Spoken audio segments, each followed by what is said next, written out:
Welcome to Soaring into Sports, the only official UNW athletics podcast. Once again with co-host Owen and Jess Poppin. We're going to do a lot more of recap in this episode as a lot of fall sports kind of wrapped up and a lot of awards came through, but it should still be a fun episode, Jess. Yeah, not a whole lot to preview this week besides a couple of pre-Thanksgiving basketball games, and then surprise, we got some soccer games on the docket too here next week. But going to kind of put mostly a wrap on fall sports with the exception of women's soccer and get everyone kind of out the door for Thanksgiving here. Absolutely. Well, we want to start with our volleyball team who was competing in the NCAA tournament this weekend, playing St. Olaf as their first game. They ended up losing to St. Olaf 3-0 in a very revamped and new-faced St. Olaf team. Which was enough to send Northwestern out of the tournament, as it is a one and done. You kind of only get one shot at it. So kind of a little bit disappointing end to the volleyball season, but still a very, very solid season as they won UMAC Conference again, both the regular season and the tournament, as well as competing in another NCAA tournament, as well as more awards rolling in for the Eagles. Region 9 first team by the AVCA. Marliani and Addison Genegas once again racking up more awards this year. Yep, no surprise to see those two players as they won plenty of weekly awards as well, and hopefully can see at least one, maybe both of them as All-Americans as well from the AVCA here coming up. So, really well-deserved honors for both of them. They've been kind of the top two players for the team, kind of setting the tone all season. Very well deserved there from the AVCA. As we kind of put a bow on the volleyball season, disappointing loss in 3 sets there to St. Olaf, a team that we had beaten in September. We talked with Coach Wilmoth last week about the Olies, and she kind of reiterated to us and her team that it was a much different team than they had in September, both in personnel, as there's some players that didn't play in the first match that played in this one, and kind of in their style as well. So she was definitely ready for a battle and for a different type of St. Olaf team, and that's exactly what we saw. And they just played us really well. I mean, credit to them that Northwestern was ahead 21-15 in the first set, looking like they were about to put it away, had 3 set points, even as St. Olaf had kind of chipped away at that lead and just was unable to put them away. And from that, it kind of spiraled into really a dominant effort from St. Olaf to cruise the rest of the way to that win. And then the Olies actually almost ended up knocking out the number one team in that regional, the host Illinois Wesleyan, in the second round, took them to 5 sets as well. Really good St. Olaf team that we ran into, who's kind of playing its best volleyball at this time of the year, which is the name of the game. So, still an awesome season for the volleyball team. Say goodbye to 3 seniors in Marliani, Michaela Wilbur, and Ella Bourne. Marley obviously racking up all those accolades, will be very missed in the middle there at the net. 3 great leaders of that team, and they will definitely be missed here in the coming years, but they do have a lot coming back as well. A really strong sophomore class this year that they got a lot of production from, a lot of all-conference players there when you talk about Eggy and Jarko and Genegas we just mentioned, Miranda Wyatt. Definitely still some bright days ahead for the Eagles, even with losing three very talented seniors. Yep, absolutely. Well, speaking of brighter days ahead, that is where women's soccer will be in Florida in about a week's time here, as they got selected for the NCCAA National Championships, where they will compete down in Florida starting in December. That will start on December 1st, playing Asbury on Monday, and that tournament runs pretty much all week, so we'll be covering that next week as well, as they start that grind for another chance to play soccer and another chance to win something there. Yeah, the next time that we're here, they'll already have a game, maybe even 2 under their belt by then. Congrats to the women's soccer team, the first at-large bid to that tournament in program history. So they've played in the region qualifier region championship 3 times. Had not won any of them, so this is the first time they've actually made the full championship field as a program. So really exciting for them. I know they're excited to get to play some more soccer. They've been practicing here for the last week or so with kind of kind of a weird feeling, like, is our season done? Is it not Yep. done? Like, we've got a good senior class that, like, we'd love to play again together, but are we practicing for nothing here? So Yep. good to see that their hard work is paying off, and they'll be playing down in Kissimmee, Florida. They got the 5 seeds, so how it works is there's 2 pools, so seeds 1, 4, 5, and 8 are in one pool, 2, 3, 6, and 7 are in the other pool. So they'll play 3 round robin games starting Monday at 1:30 Central. That's against the 4th seed Asbury, who actually was just in the volleyball regional as well. And then their second game will be Tuesday at 11 a.m. Central Time. They'll take on the top seed Bethel of Indiana, kind of an NCCAA powerhouse in basically every sport, so no surprise to see them as the 1 seed there.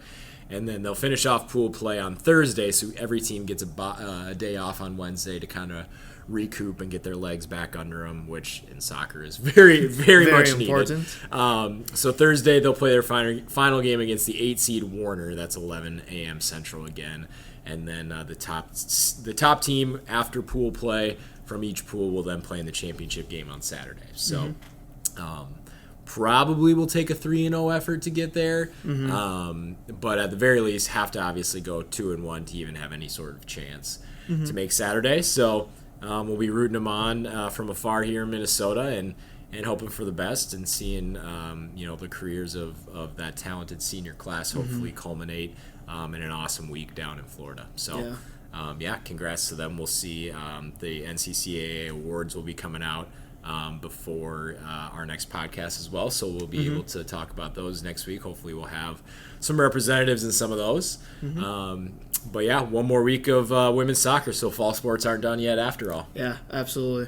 Well, we want to shout out our football team one last time as conference awards finally got put out last week, right after our podcast last week was done. So first team honors went to Robbie Hussey and Ian Arndt.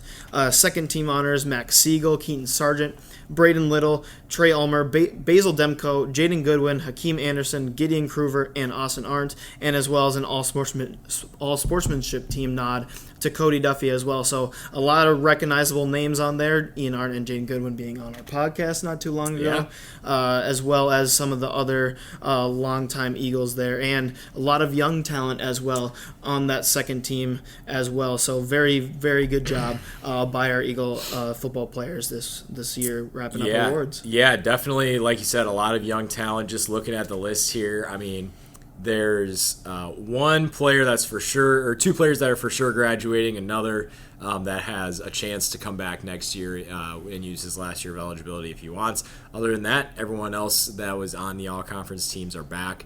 So, yeah, definitely a lot to be excited about for the future. And obviously a lot of congratulations to them for a good year as well this year in conference play. Putting up a lot of good stats, and we're recognized as such. Especially, I mean, you see that second team is just littered with Eagles. Yep. Only got 2 on the first team, which was a little disappointing, but still a lot to be proud of with that team. And even got Braden Little was both a receiver and a punt returner, so even got an extra position in there on special teams as well. So very deserved honors for the Eagles football team. See a lot of defenders on there as well from a really good defense that we saw all year, and some guys getting all conference honors for the first time in their career, which is always fun. Yeah, very fun to see. Well, we're going to now shift over to our basketball season, which is in full swing still, as both men's and women's were playing this week, starting with the men who had a very, very fun game at the Erickson Center last Tuesday against McAllister, which ended up in a 85-79 loss to McAllister, but it was very back and forth in that second half after the Eagles had jumped out to a big lead in the first half. That got kind of close towards the end, and then McAllister was able to kind of finish it off. And then at the end of the week, they went down to St. Olaf to play them in an overtime thriller that ended up in the Ole's favor, 85-75. But a very, very good effort from our men's basketball team this week as they look to play St. Scholastica on Tuesday this week. Yeah, a couple of really close games that I know they want to kind of flip the other way and have things go a little bit differently. You mentioned in that McAllister game, Eagles jumped out to a big first half lead, kind of had all the momentum on their side. Scots were able to kind of chip away at it, get it to I think it was a 10-point or 9-point game at halftime. And then second half really started pounding it inside, taking advantage of a size advantage that they had against the Eagles. First half, McAllister was just kind of chucking threes. Yep.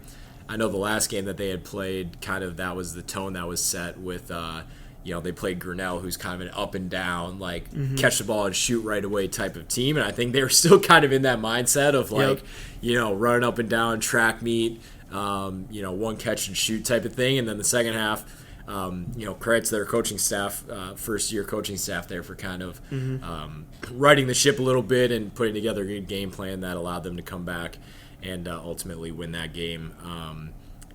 They tied it pretty quickly in that second half, and it was kind of just a battle back and forth the rest of the way. Eagles definitely had their chances to try and close that one out, but they just made the necessary shots down the stretch and got an impressive win in the Erickson Center. And then you mentioned the Saturday game, kind of almost the exact opposite. Not that St. Olaf got out to a huge lead. I think the Eagles' biggest lead against McAllister was 17 points.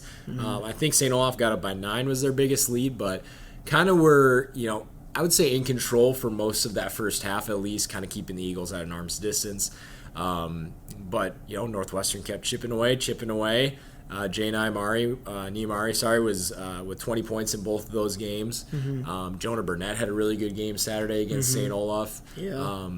That one, they had a chance to kind of put it away. Burnett made 2 clutch free throws to take the lead with about 14 seconds left, I think it was, and just needed to get one stop. They got the stop, but an offensive rebound for St. Olaf put them at the free throw line with a chance to win the game, more or less.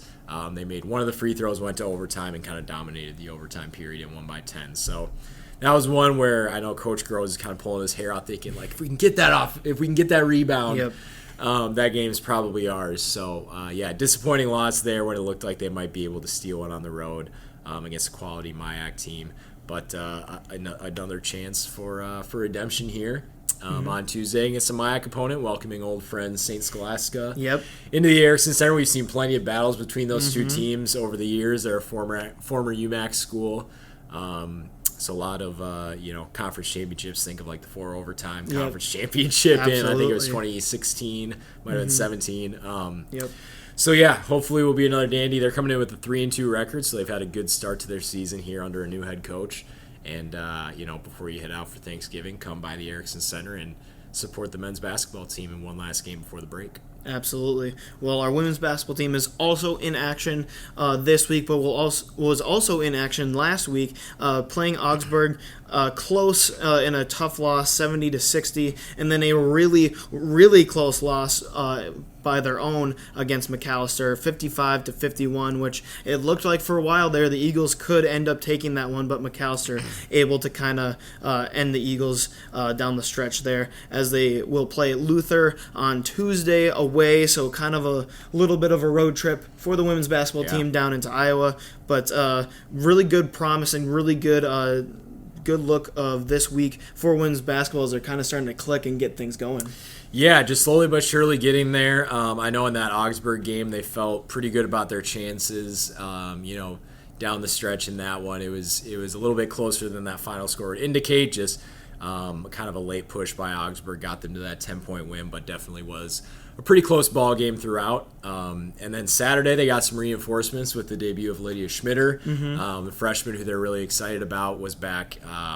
Not in the starting lineup, she came off the bench, but led the team with 13 points in that game. And really liked her athleticism and her scoring ability there. She led the team with 13. So, definitely good to have her back. And as she gets more into the flow of things, I'm sure things will start to click a lot more for everyone with her in the rotation. But, that McAllister one was kind of a heartbreaker. It was kind of a similar thing to Augsburg as far as, down by, a few possessions, and then suddenly towards the end, they started to make a late push. They got a couple buckets. Ella Frazier with kind of a pick six type of steal and fast break layup. She had 5 steals in that game. Yeah. Really impressive effort from the freshman point guard there. Went in for the layup to get within 1. Eagles got a stop. Schmitter got fouled, went to the free throw line with a chance to tie or take the lead. Unfortunately missed both. And then McAllister on the other end hit kind of a dagger 3 to make it a 4-point game with just a few seconds left to kind of ice it. So had their chances there to hopefully get that first win of the season on the road at McAllister, unable to close the deal.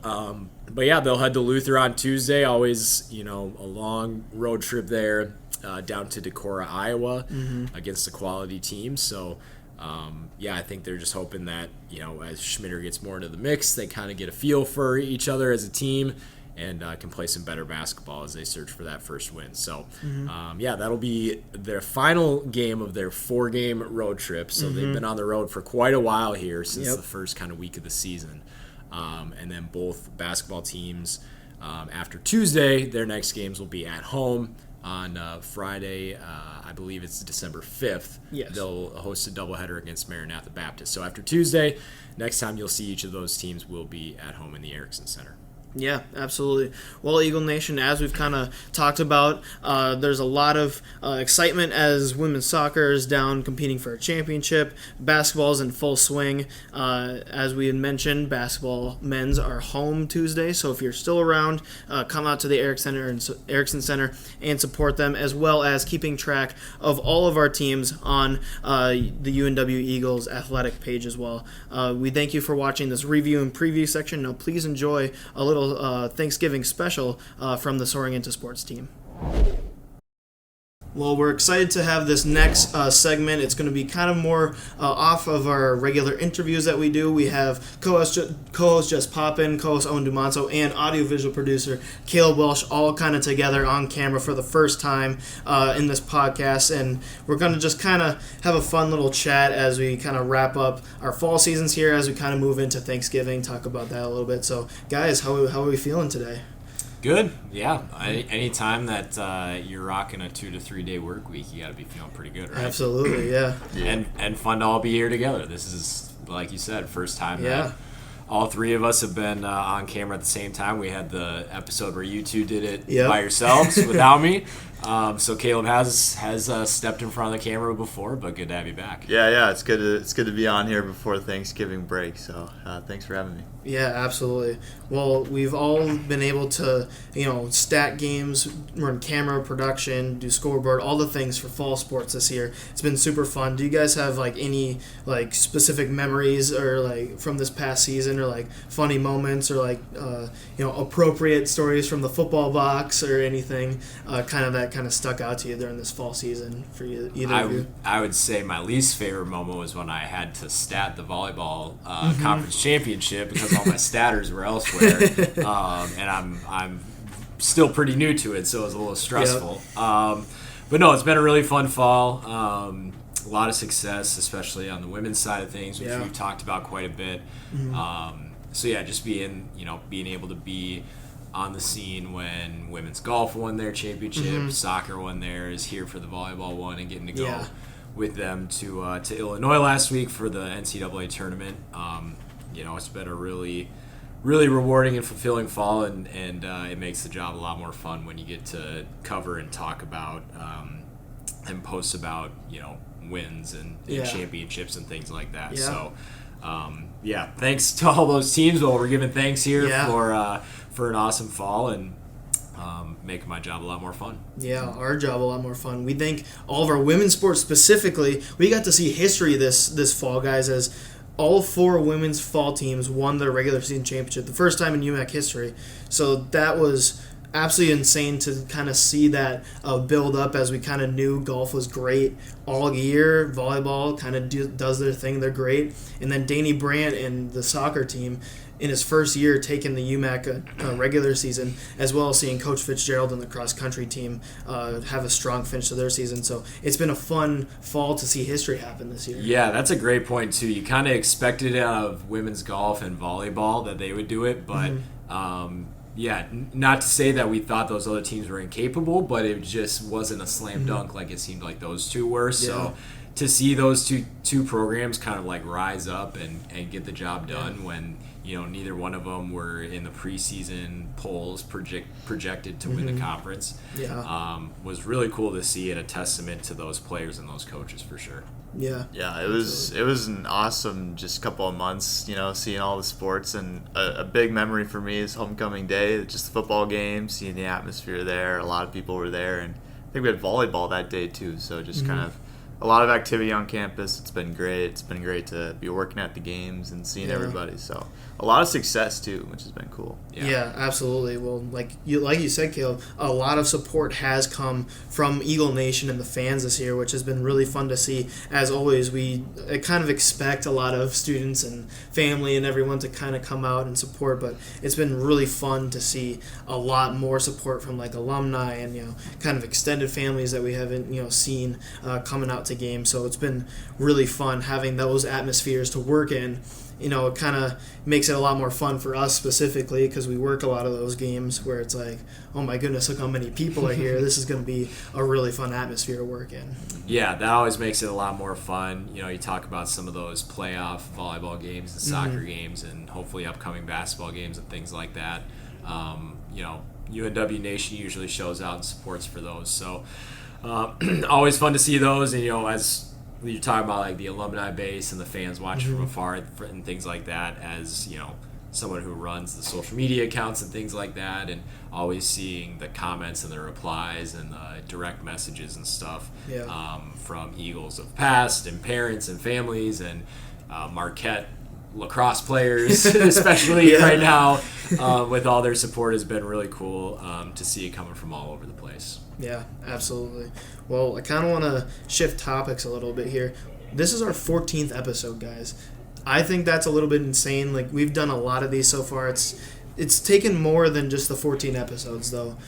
We kind of, for everyone who doesn't know, we kind of started this last spring with a lot of practice, filming sessions and audio sessions to kind of really see if we could do this type of thing, because we didn't really know. Me and Jess kind of had spitballed it a little bit for a while, and then kind of got Caleb wrapped into it, and we're like, can we do this? And so it's been really fun. 14 episodes in, a couple months in here, fall season wrapping up, to kind of sit here going into the holiday season being like, wow, I can't believe that we're here doing this.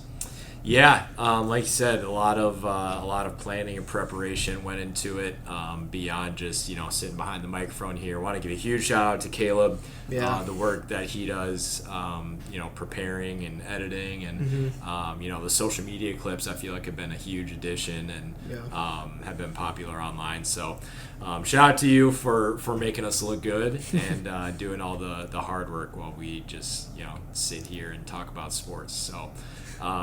But yeah, I want to give a shout out as well to Ryan Mitchell and David Peterson, our predecessors, who launched the first UNW Athletics podcast in the first place, and did the video format when they started as well. So when David and I were doing it, it was audio only. Ryan and David did video over at the Mel, which kind of like laid the groundwork and gave kind of the inspiration for continuing to do that here with this iteration. And we owe them a huge thanks for kind of like getting this thing off the ground and making people aware of it from the start as well. Absolutely. Huge shout out to DP and Ryan. You kind of sparked the idea in both me and Jess. Jess was on the most recent version of this podcast before this one, so big shout out to those two as well. I want to go back to you, Caleb, because we call you audiovisual producer Caleb all the time. Right. You do a lot of stuff that people might not know about. Jessica kind of mentioned the editing and the social media clips, but kind of take us into the behind the scenes. Like, what does it take to kind of get this show kind of produced and out there?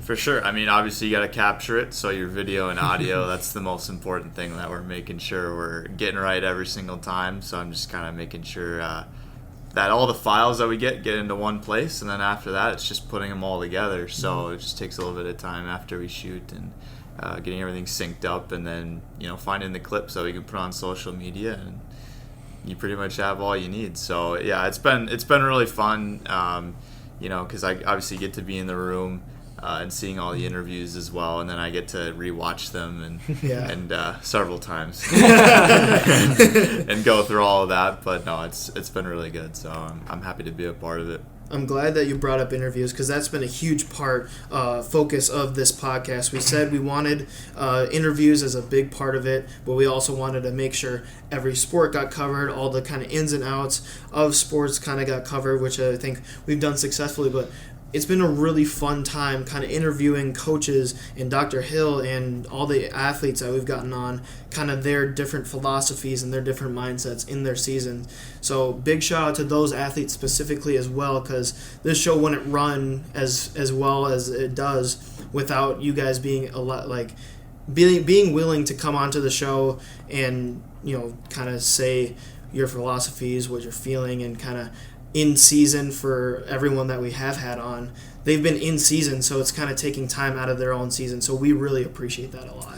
Yeah, that's a great point. Having to kind of plan around practice schedules and games and meets and things like that is not necessarily always easy. But yeah, shout out to everyone who's come on for taking the time out of their busy schedules to do it. Like Coach Wilmoth last week, we caught her right before their last practice before they got on the bus on Tuesday. So, and I think a lot of the interviews, you guys would agree, we've kind of gone into them being like, I hope this works and I hope they give us something. And I think pretty much every time, we've come away really blown away at how well spoken everybody is and how insightful and kind of what they give us. And I think we especially love when it's teammates that come on. They can kind of have a little back and forth with each other and things like that. Been really impressed with just the quality of interviews that we've had with the students, which obviously is pretty much all because of the student athletes themselves that are making them. Yeah, absolutely. Well, we've been on a theme of thanking a lot of people, being grateful for a lot of the things that have happened this fall and for the podcast. As Thanksgiving kind of comes around the corner here, it is this week on Thursday. I kind of want to ask you guys, is there a specific family tradition for Thanksgiving that you have, or a specific food that you must have during Thanksgiving? My family, so I would assume a lot of families do this, but we kind of alternate. My dad's got a big side of his family, so this year we're spending Thanksgiving with his side of the family, and then next year we'll spend Christmas with them, and we'll just kind of flip-flop them. So this year, like I said, we're going down to Kansas City. Whenever we do my dad's side of the family for Thanksgiving, we go down to Kansas City. I've got a lot of family that lives down in Missouri, specifically in Kansas City, and then some in Springfield as well. So we'll go down there, kind of do our family Christmas or whatever with the cousins and grandma and grandpa and all them. We don't have any super strict tradition things. It's basically just watch football all day. Yeah, absolutely. Which people that have married into the family have said you guys basically just do a lot of nothing whenever you have family gatherings, because we're usually just watching sports, which is a huge fabric of kind of our family and who we are. So it's always interesting when people come in from the outside who aren't the biggest sports fans and are wait, we're just going to sit here and watch football all day for 3 days straight. And it's no, there's college basketball on too. Of course we're going to watch we've got 2 TVs in the basement. It'll be a lot of that. As far as food, I'm a big stuffing guy. That's my favorite. My favorite kind of Thanksgiving specific dish. Also cheesy potatoes usually are on the menu. Love those as well. So those are kind of my go-tos for the holiday. And I will say, I think Thanksgiving is my favorite holiday because it combines food and watching football all day, and that's paradise. So absolutely. And family, of course. Yeah. Fair enough. Honestly, food-wise, I would just have to say turkey, stuffing, mashed potatoes. I'm happy with that. And then as far as traditions go, are you a white meat or dark meat guy? Dark meat. Same. Yeah. Same. Yeah. There you go. Honestly, both though, as long as it's juicy. Yeah. There you go. Absolutely. And then traditions, I don't know, we don't have a lot, but my personal favorite tradition is watching the Detroit Lions lose. That's my favorite tradition, so I'm hoping we can continue that again on Thursday. For me and my family specifically, we do Swedish potato sausage. So this year and the last 2 years, I believe, we've slept over at our grandparents' house, and that night's kind of like a pre-make the Thanksgiving main dish. It's basically sausage making, so a bunch of potatoes and onions and other stuff into sausage tube and make it the next day, and it's been a staple in our family ever since I can remember, so that tradition has kind of gone on forever. So and then the other tradition we do is we either watch football all day or have a family Monopoly game with house rules. So the longest game it has been with house rules. We don't really play the traditional rules because that would take forever. But the longest it's gone is 3 hours on Thanksgiving. I was going to say, you got to start, it's like sun up to sundown if you're going to play a full Monopoly game. Yeah. 3 hours? That's the longest it's taken with house rules. Interesting. Yeah, absolutely a lot of fun. I'm gonna test my fiance to see if she actually watches this show, which I suspect she doesn't, and say, because she's from Detroit, I will say my favorite tradition is also watching the Detroit Lions lose on Thanksgiving. So we'll see if I receive a text about that at any point. I doubt I will. So we'll see. Yeah. Well, as we wrap up here, we also want to say we're thankful for everybody that has watched this podcast, given us feedback in person or through email or text. Like a huge shout out because that is very fun for us to kind of to see and understand that we are having people watch this and people are engaging with it and excited to posting it on social media, our little clips on social media. So we're thankful for you, our Soaring Into Sports watchers and listeners, as well as the people on on the UNW Eagles Instagram that have shared our stories throughout the year. And also grateful for Eagle Nation as well, because this would not be anywhere as fun covering sports, watching sports, being in the Erickson, being outside at Reynolds Field without you guys. So very grateful for you guys as well as Jess Poppin and Caleb Welsh. Very grateful for you guys as well, kind of making this whole podcast thing reality for the last 14 episodes. Yeah, ditto. Absolutely agree with you, and it takes a village, so we're thankful for every step along the way. Yeah. Well, thank you guys for everything you do, and I'm excited for the next season of sports.